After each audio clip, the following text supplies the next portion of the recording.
ഓഹോ, മക്കൾ അച്ഛനെ അകത്ത് കയറ്റി ഇരുത്തി സൽക്കരിക്കാനും തുടങ്ങിയോ?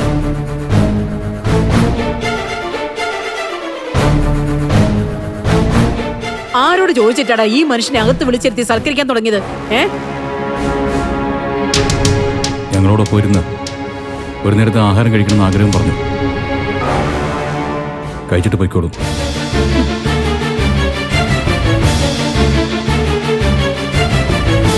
അതെ അമ്മ, അമ്മ വഴക്കൊന്നും ഉണ്ടാക്കല്ലേ. വിശപ്പടക്കിട്ട് പൊയ്ക്കോട്ടെ. എവിടെ പോകുന്ന കാര്യമാടി? ഇയാൾക്ക് പോവാൻ വേറെ വല്ല ഇടവും ഉണ്ടോ ഈ ഭൂമിയില്? ഉണ്ടോടി?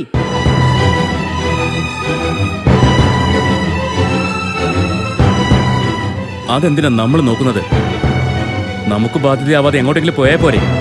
പോവില്ലടാ, എങ്ങോട്ടും പോവില്ല. പോവാനേ ചിലര് സമ്മതിക്കില്ല.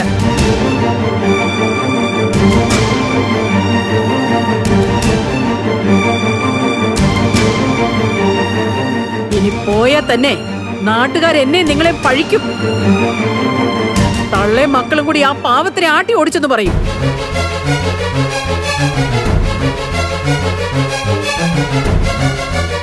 ഈ മനുഷ്യനെ എന്നോട് എന്റെ മക്കളോട് ചെയ്തത് എനിക്ക് മാത്രമല്ലേ അറിയൂ. കുറച്ചൊക്കെ എനിക്കും അറിയാം. അതുകൊണ്ടാ ഇവിടെ നിർത്താൻ പറ്റില്ലെന്ന് ഞാൻ പറഞ്ഞത്.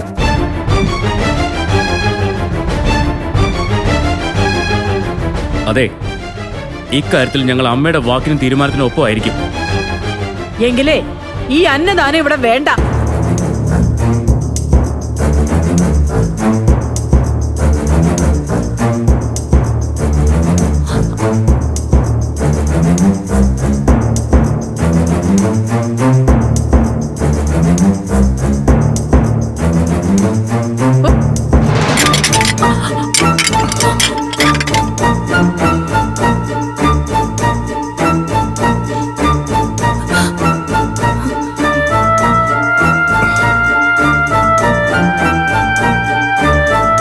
താൻ എന്താ കരുതിയത്?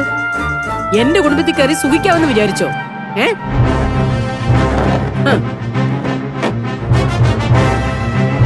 നാട്ടുകാരെയും ചില മാന്യന്മാരെയും ബോധിപ്പിക്കാൻ ഈ വീടിന്റെ ചായ്പിലൊരു പായിട്ട് തിരിഞ്ഞാൽ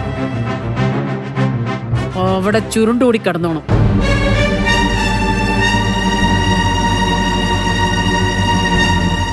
കഴിക്കാനുള്ളത് വലുതും അവിടെ തരും. പിന്നെ ബാത്റൂം അത് പുറത്തുണ്ട്, അതുവഴി പോയി അത് ഉപയോഗിച്ചോണം.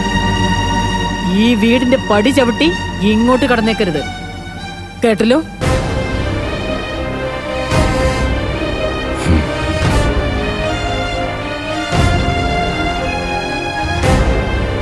എല്ലാവരോടും കൂടിയാ എന്റെ തീരുമാനം ഇത്.